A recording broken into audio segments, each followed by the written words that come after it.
Hello, ladies and gentlemen. Make sure, so today we're going to go through the study guide for Unit 6 bonding. In person, make sure you know these vocabulary words, they are on there. Number 1 says, I can draw electron dot configurations for individual atoms. In drawing electron dot configurations, you need a periodic table. I'm going to quickly look up an image so I can explain. So anything in group 1 has 1 valence electron, anything in 2 has 2 valence electrons. Then we skip the center. 13 has 3, 14 has 4, 15 has 5, 16 has 6, 17 has 7, 18 has 8. Our first element that we are drawing the valence electrons for is phosphorus. Phosphorus is over here under group 15, so it has 5 valence electrons. So I'm going to draw the letter P for phosphorus, and then it's 5 valence electrons. Next we have neon. Go to my periodic table and find neon. Over here in this last row, group 18, so it has 8 valence electrons. And E, I'm going to draw my 8 valence electrons around it. Next we have potassium.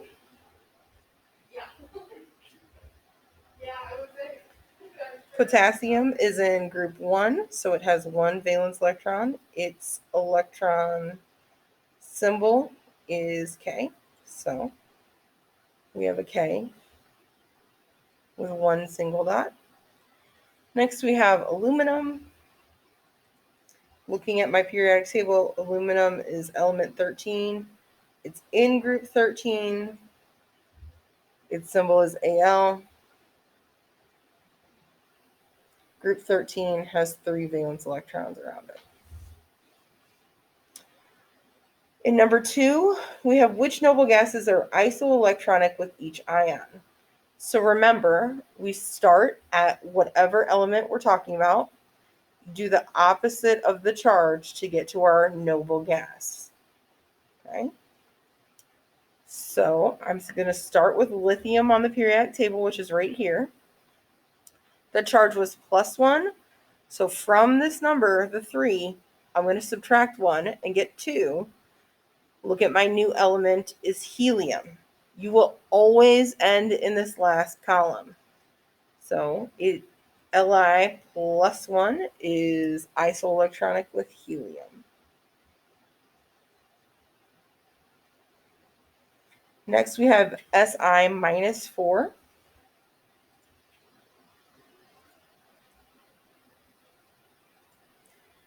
Find Si, which is right here. It is -4, so I'm going to add 4 to my element number. 14 plus 4 is 18. So Si -4 is isoelectronic with argon.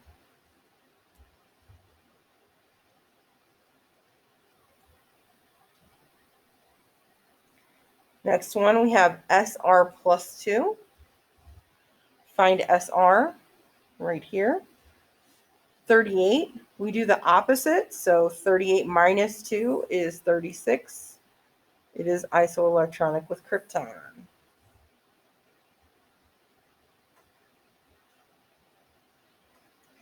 Next, we have I -1. Find iodine. 53. We do the opposite. Add 1, so 54. Isoelectronic with xenon.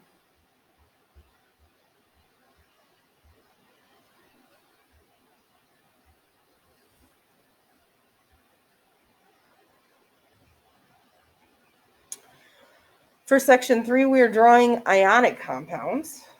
Ionic compounds are where the electrons are given away. So I have my magnesium and chlorine, Mg and Cl.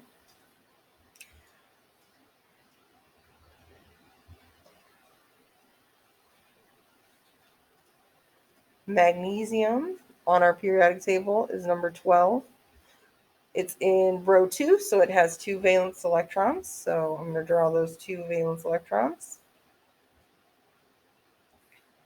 Chlorine is in row 17.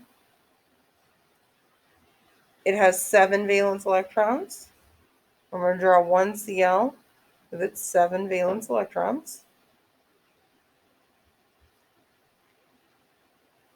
Magnesium is going to give away its electrons because it is a metal. It gives away 1 to 1 chlorine. It is going to give away the other to a second chlorine. So I have to draw my second chlorine with its 7 valence electrons. Magnesium is going to give its electron to the other chlorine. The formula for MgCl, magnesium and Cl combining, is MgCl2.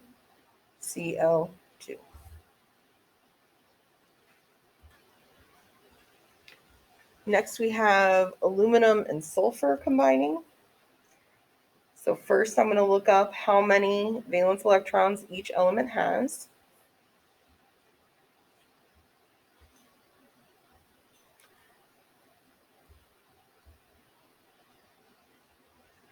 Aluminum is right here, so it's in group 13, so it has 3 valence electrons.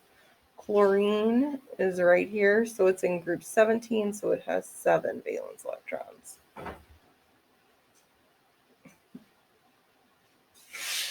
Sulfur is in group 16, so it has 6. So I'm going to draw aluminum with its 3 valence electrons and sulfur with its 6.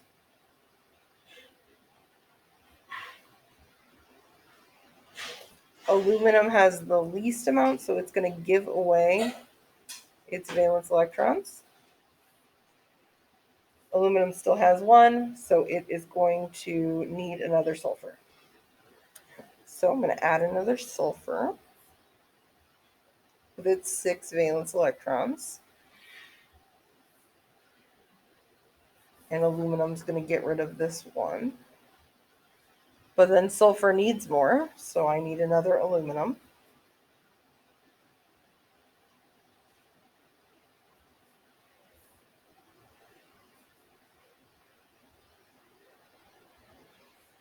We have 2 more for aluminum to give away, so I need 1 more sulfur.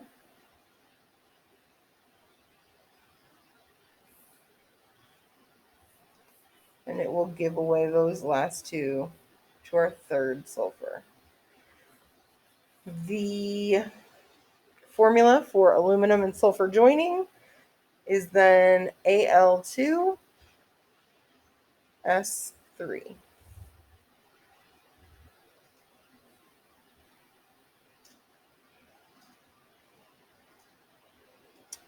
Next we have potassium and nitrogen. Looking on my periodic table to find those 2. Potassium is right here in group 1. So it has 1 valence electron. Nitrogen is in group 15, so it has 5 valence electrons.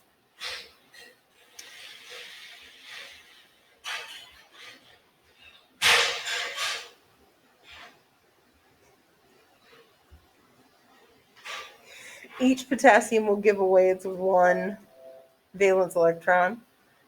Nitrogen needs 3, so I'm going to draw 3 potassiums.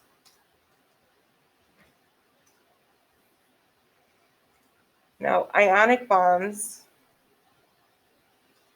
all give away their electrons. That's why we draw arrows. The formula for this is K3N.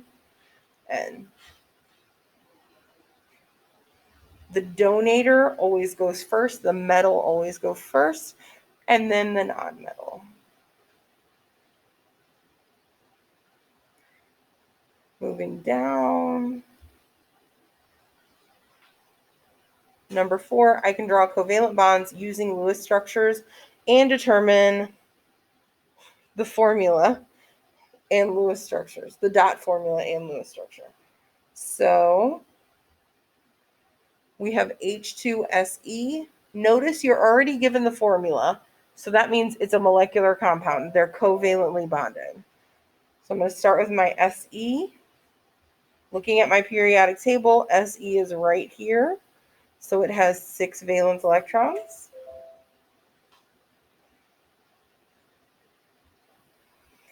Then I have 2 H's. Hydrogen is way over here. It has 1 valence electron. This is where we circle them. These 2 are going to pair. These 2 are going to pair. Then I need to draw my Lewis structure. So instead of circles, I draw a single line. It is not complete without our unshared pairs. Next, we have pH3. Remember, we need to calculate valence electrons. So P is right here in the same row as N, so it has 5 valence electrons. And we have H, and there are 3 of them. H is in our first row with 1 valence electron, so plus 3, so we have 8 electrons to work with. Our odd man goes in the center, so phosphorus goes in the center. I'm going to draw its 5 valence electrons around it. Then I'm going to draw my 3 H's,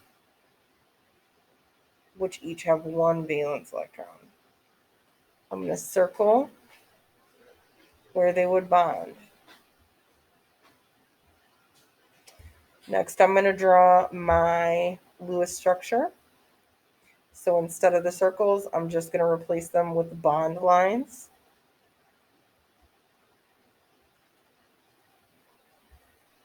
And don't forget your single unshared pair on phosphorus.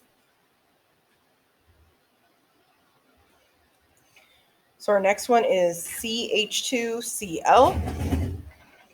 Carbon has 4 valence electrons, plus the 2 from the hydrogen and the 14 from the chlorine. That's 20 electrons, or 10 pairs. Carbon goes in the center with its 4 valence electrons. There are 4 elements, so I'm going to draw 1 around each.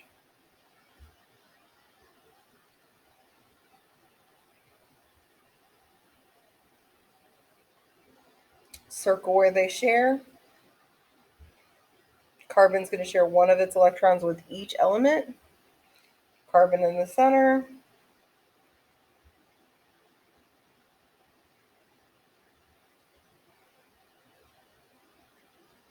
With 4 bond pairs, 2 to hydrogen, 2 to chlorine. The last example is iodine and chlorine.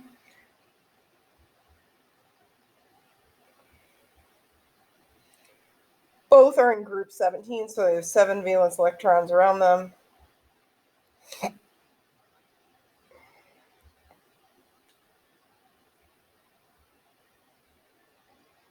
They're going to share 1 set. So it's I with 1 bond between it and chlorine.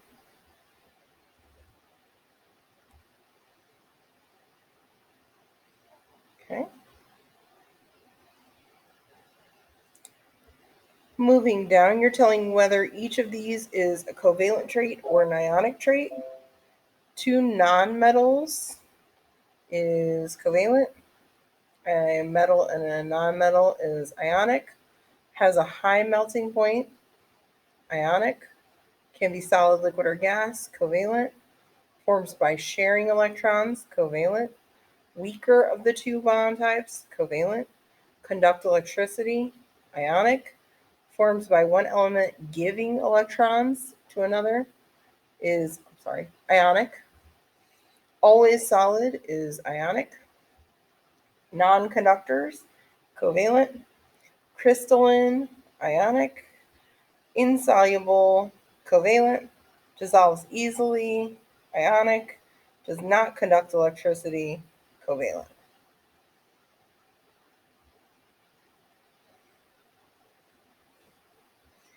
Moving down, are each of the compounds ionic or covalent? We have Na and O. So essentially you're telling me where they're from on the periodic table. Sodium is on the left, so this has to be ionic.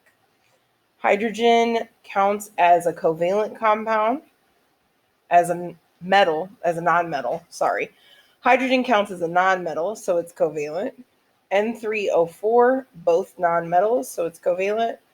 PbO2, lead is in the center, so it's still a metal, so it is ionic.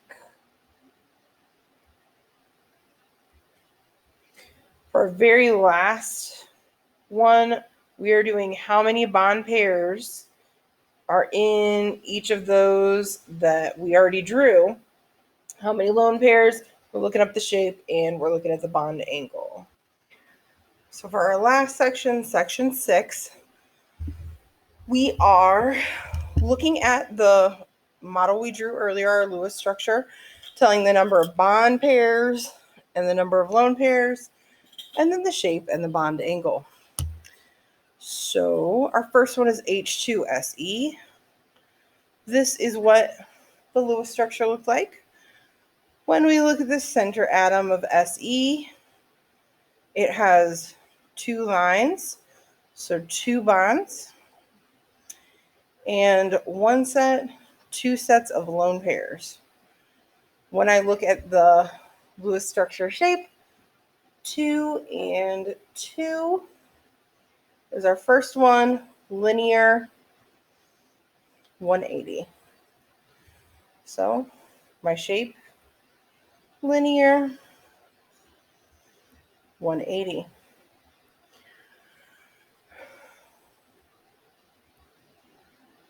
Our next one is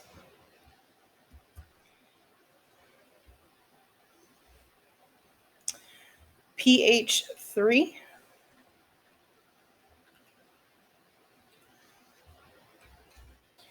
So here is our drawing for pH3. Again, I'm going to look at my center atom.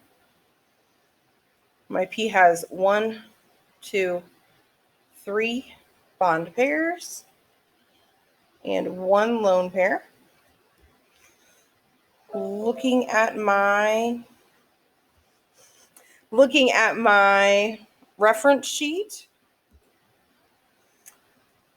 so we're looking for 3 and 1, and it's right here, trigonal pyramidal 107.5. So we go ahead and write that. Trigonal pyramidal 107.5. Our next one is CH2Cl2.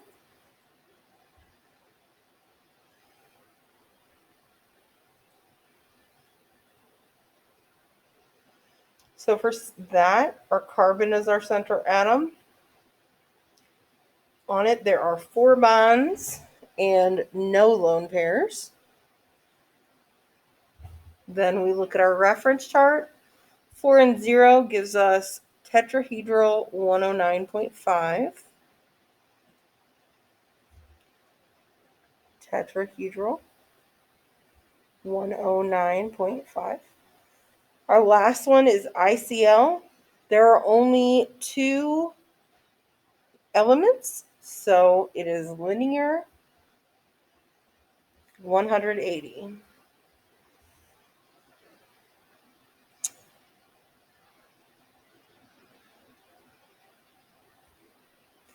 You could also just look at this first element and note there's 1 bond and then 3 lone pairs, 1 and 3. And if we look at 1 and 3, it's a linear N/A. So I would accept either linear 180 or linear N/A here. If you guys have any further questions, please let me know. I hope this clarifies everything. Have a wonderful day. Good luck on your test.